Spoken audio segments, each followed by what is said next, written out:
Thank you very much, Minister. Indeed, as you said, the discussions today were very significant because they were about concrete measures of reforms, of measures directed to spur investments in Europe, and also to complement that and help that with new developments in the financial system that are necessary to finance the increase in investment that was pointed out as very important. As we all know, investment, for instance, in the euro area, is now 20% below what it was in 2007. So in the stressed countries, the percentage is even, of course, much higher.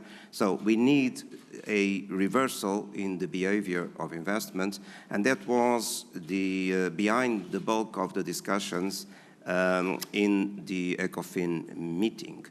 This is then related with reforms that will create a better environment for investment, in particular, of course, private investment. It also implies, to some degree, some public investment, and in that sense, there is ECB support to the ideas put forward by President Juncker around a program of public and private money to build up a package of investments for the next few years, up to 300 billion. Also, in what regards the financial sector, the more important thing is indeed the completion of the comprehensive assessment of the European banks in order to repair the balance sheets and, above all, dispel all remaining doubts about the health of our banks, so that after that they can indeed be in a position to help and finance the recovery. That's a very important element, but there are other elements because we need some alternative type of institutions and sources of funding and financing, not just the banks, and that has to do with reforms to foster capital markets integration. And within this broad agenda about capital markets comes securitization, and that has been, as you know, promoted by us, by the ECB, as something that would be helpful to diversify sources of financing and broaden the range of investors that can provide financing for growth, and that it links, of course, with some of the recent measures that we took. In fact, all the discussion about the need for investment, the need for reforms, the need for changes in the financial system was associated with, I would say, a sense of urgency of doing these measures. And this sense of urgency was also very much behind the measures that we have taken recently. It is true that the recovery, the economic recovery is still ongoing, very modest and moderate.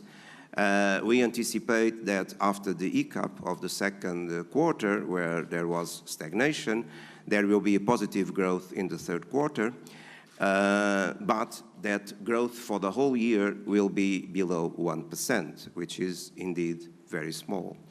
And also at the same time, we have been worried with the situation of low inflation that is, well, far away from our objectives. And the combination of low growth and low inflation creates an environment of low nominal growth that increases the burden of the debt, both for governments and the private sector, and can hamper the recovery. So there is no room for complacency in spite of the fact that the situation has not been aggravating.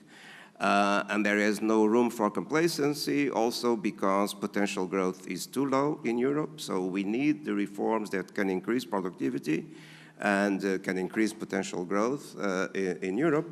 And also no complacency. It's now the time for governments to deliver more reforms and to take the measures that can spur investment and invert the trend that has been present since the crisis. That is essential. We have done our part, but that does not create any sense that the problems are solved.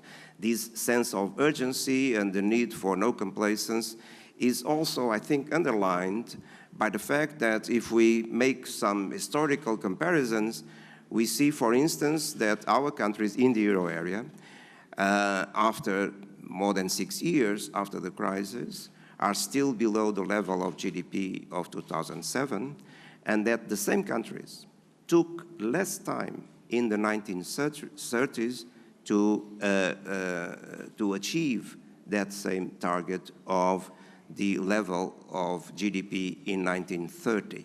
So this has been indeed a very slow recovery. And these discussions today were, I think, encouraging in the sense that governments are really willing and aware of the need to spur more reforms and to take the measures that can indeed create the conditions for a more buoyant European economy.